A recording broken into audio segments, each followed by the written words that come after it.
Okay, so it's 6:30 in the morning and I have really had a shitty night sleeping. I really didn't sleep. I was out and then I slept for a little bit, then I woke up and blah blah. I've had a really hard time lately. As you guys see, I've kind of been MIA, some whatever. I'm not fucking up. I'm not getting high. I promise. I'm just going through some other things, and basically, because I've been so used to dealing with things high, now that I'm going through things and I'm sober, it's a little bit more difficult for me to handle and for me to put on a big happy face while I'm not really dealing with things that great. So I kind of like tend to shy away. Anyway, whatever. I figured I'd explain myself. As I'm sitting here this morning, I don't know. Last night was the HolyLand fireworks. I told you guys that I would do a video blog, and it was mixed emotions. The fireworks were amazing. I went with a group of awesome people. It was really fun. We went out afterwards. I drank a little bit, whatever. But the fireworks at HolyLand were mixed emotions for a couple of reasons. This month is Chloe's anniversary. I'm sure that, a lot of the people on my page aren't going to know. Did I just get a text message? Really? I got a voicemail. Shit. I have my phone on blocking mode while I do this, so I'm wondering who called me. Anyway, sorry. Basically, it was mixed emotions because when I pass HolyLand, at one point I see a cross and, well, I don't know. But it's also a constant reminder of the violence that happened there. And I realize that, sins or, whatever, Jesus died for our sins, but some sins you just don't ever forgive, and some things you can't ever forget. And it was a little uncomfortable because it was a big reminder of what happened. I was at the police station because my brother Jonathan was questioned for over 24 hours. We were there when they first found her. We were there when the chaos ensued, when her father was going down. So the police station, it was horrible. And a lot of people just got to see the news and saw, the coverage. But I myself was there. And a 16-year-old girl was brutally murdered at the bottom of those crosses. And yeah, just because they put new ones in doesn't erase the fact of what happened in that park. And I call it a park because that's once what it was. And it may not be that anymore.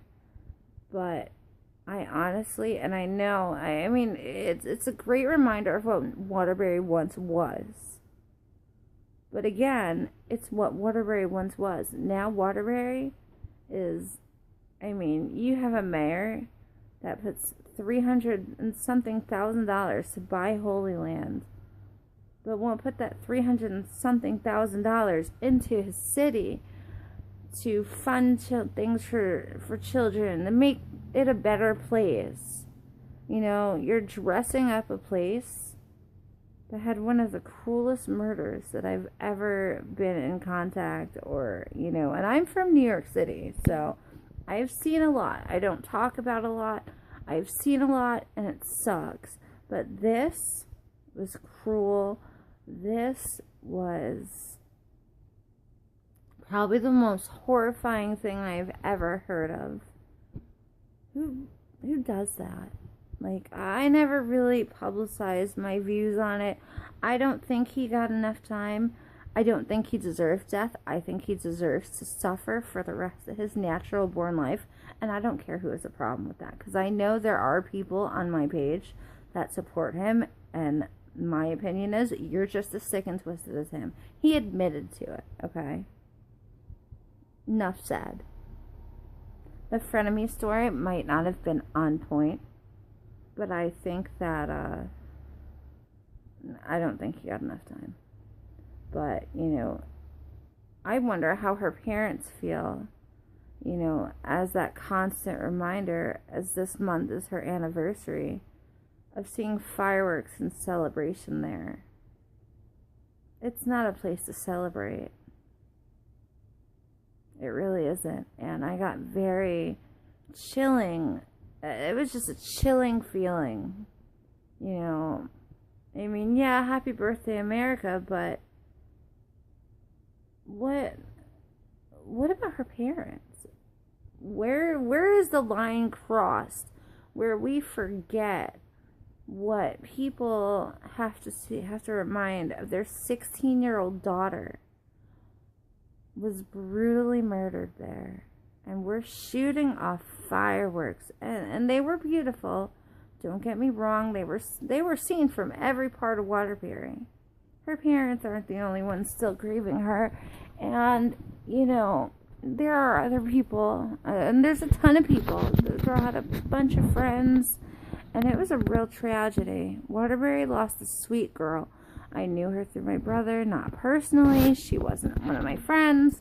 When she passed away, it was right after I had my son, so I was about 28, 29. So it's not like she was in my circle, but my brother knew her, and it was sad, you know. So maybe it's something to think about. It's something to keep in the back of your head. Why maybe it's not such a good idea to move them there. You know, another thing about HolyLand is, and I have a video actually posted, me and Rob, who passed away in October, we used to drive by HolyLand, and it used to bewilder us that the cross would be a different color every time we drove by. Well, one time we drove by, and literally the cross was flashing like it was a fucking rave party. Like, this is like a cross. This is something that Jesus was hung on. He died for our sins, and it's religious. You're flashing these fucking things like it's, you know, like it's a fiesta, like it's a party. It's not a fucking party. How sacrilegious. I mean, I'm not religious, but I mean, if that offends me, like, just think what that says, you know? I mean, if I'm offended, really? And it takes a lot to offend me, trust me. Especially because you know what? Religion, I don't really talk about. I was brought up a certain way. I don't bring it up. I don't talk about politics.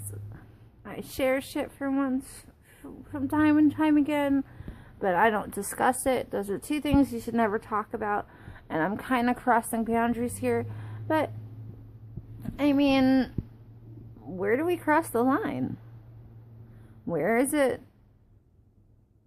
When do we, you know, take into account somebody else's feelings other than, hey, let's do this and make Waterbury and put Waterbury on the map? Well, that place is already put on the map. And her parents have to look at that shit every day. Now they're going to get on Facebook today, and see all these posts about HolyLand, and all they're going to think about is their daughter. Just something to think about on July 6th on your sucky-ass Monday morning drive to work or wherever you're going, or you're hungover, or if you're laying in bed doing nothing all day, which, if you are, I'm jealous because I will be working today. So, have a good day. Just take into account what I said. You know, if you want to share this, you are more than welcome to. I'm going to leave it on public. People want to comment, that's great. I will leave the comments open. But honestly, I mean, I look like shit, so I'd rather you guys not share it. I mean, it is Monday morning. Take that to account. I do look like crap. And the first part is kind of personal. But, I mean, it's just a thought. Don't hate me because I'm just saying it. I'm just honest, okay? I'm saying what nobody else is, which is usually the case. And that's why I have so many issues with so many people, because you just can't fucking handle what I say. I'm from New York. I've always said the truth. It is what it is. And it's not going to stop just because I moved to Connecticut. Sorry. Have a good day, guys. Bye.